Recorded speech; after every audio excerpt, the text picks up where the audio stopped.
Продолжаем освещать самые заметные события. В студии Сергей Михедов. Здравствуйте. Коротко о главных темах. Сложной остается эпидобстановка в республике. Глава Якутии поставил задачу увеличить темпы вакцинации по всему региону. На территории Якутии фиксируют лесные пожары, но это не единственная серьезная угроза лесу, как сражаются с нашествием сибирского шелкопряда. До лета осталось меньше недели, а в Нерюнгри в очередной раз прошел обильный снегопад. Что придумали неунывающие нерюнгринцы, чтобы побороть капризы природы?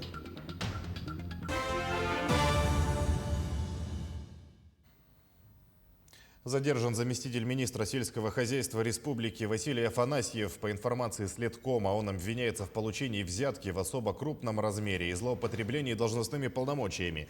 Следствием установлено, что в 2018 году Афанасьеву стало известно об искусственном завышении объемов заготовки молока и получении завышенной субсидии сельхозкооперативам. Как полагают следователи, замминистра обязал директора кооператива ежегодно перечислять ему деньги за общее покровительство и оказание содействия при незаконном получении субсидий.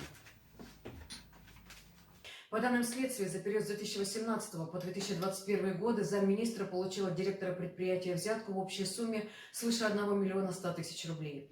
Кроме того, являясь председателем комиссии по отбору получателей субсидий на заготовку и сдачу молока, он обеспечил незаконное предоставление Министерством сельского хозяйства из бюджета республики повышенной субсидии данному сельхозтоваропроизводителю. Преступные действия заместителя министра повлекли тяжкие последствия, которые выразились в причинении бюджету республики Саха-Якутия материального ущерба в размере свыше 40 миллионов рублей.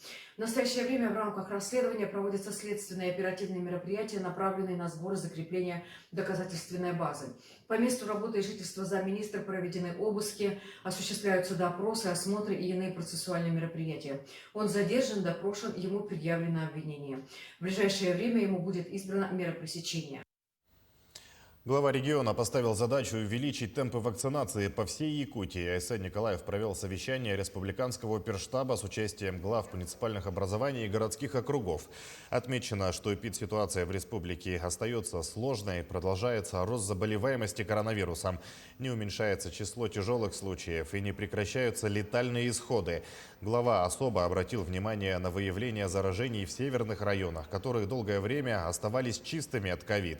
Пропускная способность по вакцинированию в республике достигла 19 тысяч человек в сутки. За последнюю неделю в регионе всего привито 21 860 граждан. Айсен Николаев подчеркнул, что это крайне мало и потребовал увеличить темпы вакцинации по всей Якутии. Тем временем еще 105 случаев заражения коронавирусом выявили за сутки в регионе, из них 64 в столице. По информации оперштаба, 8 человек заболели в Мигино-Кангаласском районе, 5 в Вилюйском, 3 в Намском.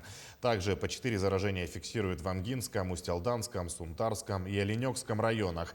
2 случая в Жиганском, Кобяйском и Чурапчинском, единичные случаи в Алданском, Татинском и Хангаласском районах. За сутки лаборатории республики провели 552 исследования на COVID-19. Замруководителя регионального оперштаба на брифинге отметила, что свободными от коронавируса остаются всего 9 районов и призвала якутян получить вакцину. Уважаемые жители Республики Саха-Якутия, количество тяжелых случаев, так же как и количество летальных случаев, несмотря на то, что наши врачи делают все возможное и невозможное, у нас, тем не менее, фиксируется практически каждый день. И в связи с этим еще раз обращаю ваше внимание на необходимость вакцинирования как таковую и на необходимость соблюдения санитарно-эпидемиологических норм на территории нашей республики в целях того, чтобы разрешить данную проблему с коронавирусной инфекцией. В Ленске коронавирус все чаще находят у подростков. О новых случаях было озвучено на совещании оперативного штаба. Положительный анализ на ковид был выявлен у ребят на этой неделе. Эти случаи взяты на особый контроль специалистов Роспотребнадзора. Отметим, что заболеваемость в Ленском районе начала расти. Если неделю назад заболевших было 2, то сегодня их уже 8. Радует, что тяжелых форм не выявлено. В подтверждение всей информации, которая есть, у нас действительно есть 2 несовершеннолетних подростков, которые также заболели COVID-19. Нужно сказать о том, что оперативный штаб и образовательные учреждения, учащимися которых они являются, приняли все необходимые меры. То есть проведена дезинфекция помещений и выведены на карантинные мероприятия обучающиеся, которые находились в одном классе с нашими заболевшими. Ситуация находится под контролем. На сегодня в районе вакцинировано более 3000 человек. На этой неделе ожидается еще одна партия вакцины. Ограничительные меры продолжают действовать и на территории Ленского района. По данным авиалесоохраны, на территории Якутии действуют 15 природных пожаров. Но это не единственная серьезная угроза лесу. Сибирский шелкопряд атакует якутскую тайгу. В прошлом году его популяция уничтожила свыше 230 тысяч гектаров леса. В этом году борьбу с вредителем начали заранее. В лесах республики уже работают комиссии экологов. С одной из них сейчас находится наш корреспондент Петр Васильев. Петя, приветствую. Есть ли угроза для леса сегодня? Коллеги, приветствую. Действительно, угроза от шелкопряда на данный момент существует. Сейчас мы находимся на границе Намского района. Здесь работает очередная группа представителей Минэкологии и авиалесоохраны. Они уже выявляют опасного вредителя. Первые гусеницы шелкопряда начинают появляться в наших лесах уже в начале мая, когда сходит первый снег и становится более-менее тепло. Здесь в Намском районе уже достаточно большое количество выявили в ходе рейда и в ходе небольших мероприятий. Сами гусеницы сейчас активные, они небольшие. Вот я предлагаю сейчас посмотреть на одном из деревьев особь. Вот вы можете ее видеть. Я сейчас попрошу оператора подвести к ней поближе. Она небольшая, в длину достигает от 5 до 7 сантиметров, вырастают самые большие. Одна особь особого вреда дереву не навредит. А вот колония из 50 или 100 штук за час может вполне себе спокойно уничтожить одно хвойное дерево. Как правило, питаются они либо лиственницей, либо елью. Ну, а если ни того, ни другого корма нет, они переходят уже на обычную траву. Напомню, что в прошлом году ущерб от действий шелкопряда составил 230 тысяч гектаров леса. Как отмечают специалисты, угрозы дачным насаждениям, если вы, допустим, обнаружили шелкопряда вблизи дачных участков, нет, так как насекомые и личинки питаются преимущественно, как я уже сказал, лиственницей и елью. Специалисты уже сейчас ведут активные работы, чтобы избежать повторения сценария лета 2020 года. Коллеги, у меня на этом все. Передаю вам слово.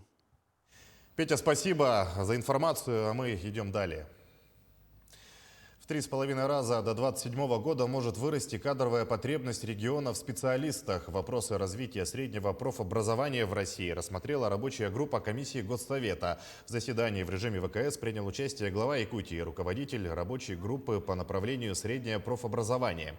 Регион планирует создать суперкампус, современную культурную, спортивную, общественную среду для системы среднего профессионального образования. Проект должен стать драйвером развития СПО в республике и новых отраслей экономики, в том числе креативных, сказал Айсан Николаев.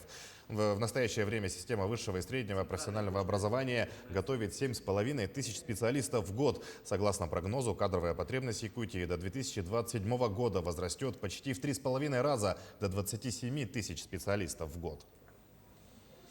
Проект программы дорожной деятельности и формирования опорной сети до 2024 года рассмотрен у главы Якутии. Айсан Николаев подчеркнул стратегическую важность опорной сети автодорог для динамичного развития республики.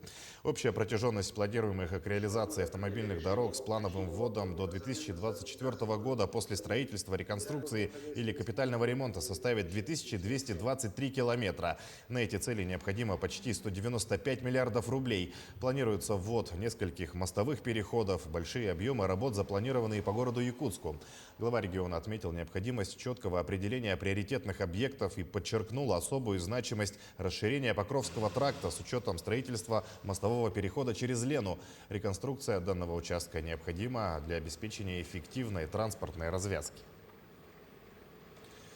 Решение об открытии паромных переправ в Якутии примут после пробных рейсов сегодня. Об этом сообщает Минтранспорта региона. Первым планируют открыть участок от устья реки Алекмы до реки Лены города Якутска. По данным Ленского бассейнового водного управления, на реке наблюдается рыхлый лед. Идут работы по расчистке причалов ото льда и тролления. С прошлого года мы в пилотном режиме запустили накопитель на 100 машин со стороны города Якутска. В этом году весной подготовлена площадка для накопителя со стороны Нижнего Бестяха, который вмещает в себя до 170 легковых и 42 грузовые машины. Значит, разделение транспортных потоков будет для того, чтобы исключить очереди. Между тем, уже опубликованы тарифы на паромную переправу по маршруту Якутск-Нижний Бестях в навигацию этого года. Максимальные цены на перевозку пассажиров, транспортных средств и грузов на паромах не повысятся. Так, проезд взрослых пассажиров и детей старше 10 лет обойдется в 122 рубля. За детей от 5 до 10 лет придется заплатить 62 рубля. Перевозка грузового автомобиля стоит от 405 до 1660 рублей в зависимости от грузоподъемности. Переправить легковушку в зависимости от условного веса будет стоить от 340 до 1275 рублей. Отметим, что это предельно максимальные цены на перевозки. В случаях завышения утвержденных тарифов Госкомцен Якутии просит сохранять платежную квитанцию и сообщать в ведомство. В Петергофе отпраздновали 300-летие водоподводящей системы весенним праздником фонтанов. На торжественное открытие летнего сезона на Большом каскаде пришли тысячи людей. Это был 1 сентября 2019 года массовый праздник, который провел музей-заповедник. Гости мероприятия смогли посмотреть театрализованное представление, на котором артисты показали все вехи жизни фонтанной системы с 18 века до наших дней. Главным героем праздника стал Петр I, по инициативе которого в России появилась первая фонтанная система. С 1721 года все фонтаны Петергофа работают без насосов. Вода поступает самотеком с Ропшинской возвышенности и, поднявшись в фонтанах, за счет перепада высот уходит в Финский залив. 18 век, Петр I, наши гении, русские мастера создают систему без единого насоса протяженностью 30 километров, обеспечивающая водоподачу 150 фонтанам и каскадам. Это же чудо просто. И до сегодняшнего дня эта система работает. Я хотел поблагодарить, конечно, замечательный коллектив, который поддерживает эту систему в надлежащем состоянии, заботится. Погода в Южной Якутии непредсказуема. До наступления лета осталось меньше недели, а в Нерюнгри в очередной раз прошел обильный снегопад. Кто-то вздыхает, глядя в окно, а кое-кто решил взять инициативу в свои руки. Что придумали неунывающие нерюнгринцы, чтобы побороть капризы природы, расскажет Ирина Кичигина. Она на прямой связи со студией. Ира, приветствую, тебе слово. Здравствуй, Сергей. Еще в середине мая казалось, что наконец-то наступило тепло и лето уже совсем близко. Но в очередной раз, проснувшись утром, мы увидели, что все улицы заметены снегом. Последний раз погода так не жаловала нас в 2017 году. И вот сейчас на ближайшую неделю прогноз неутешительный. Снег перемешался с дождем, но есть такие нерюнгринцы, которые увидели связь между несостоявшимися проводами зимы в этом году и решили исправить ситуацию. Сегодня рядом со мной участник фаер-группы «Северное сияние» Алена Маляревская. Она расскажет, что они организовали здесь, на смотровой площадке, и как все проходило. Алена, здравствуй. Расскажи, пожалуйста, что вы придумали для того, чтобы укротить как-то зиму, как и кому пришла в голову эта идея? Добрый день, Ирина. Вчера мы в очередной раз проснулись, увидели снег, от которого очень устали, и решили, что раз чучело Масленицы не было сожжено в марте, когда это сделать было положено из-за ситуации с коронавирусом, да, нужно это сделать самим сейчас. Но как это сделать? Написали команде, команда поддержала, узнали, как сделать это чучело, сделали, приехали сюда. С выбором площадки тоже очень сомневались, потому что в городе проводить очень сложно. И соберем народ, во-первых. Во-вторых, огнеопасно, очень много людей, деревьев, домов. Поэтому выбрали площадку, где есть город и где минимальное количество людей, минимальное количество деревьев. В принципе, можно было провести все мероприятие. Поставили масленицу на стойку, которую мы используем для фейерверков. Пригласили нашего видеографа, он все это заснял. Мы с друзьями и людьми, которые случайно сюда попали, станцевали хороводы, покружились с огнем, подожгли масленицу наконец-то и надеемся, что это поможет весне прийти в наш город.